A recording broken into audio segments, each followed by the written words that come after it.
నష్టపరిహారం చెల్లించాలి.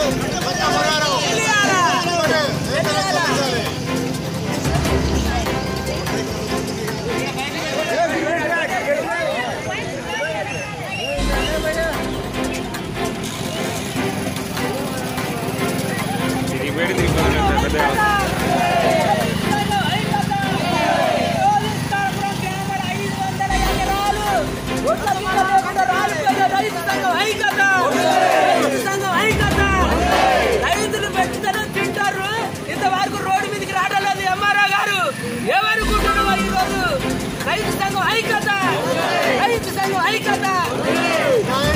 రైతులకు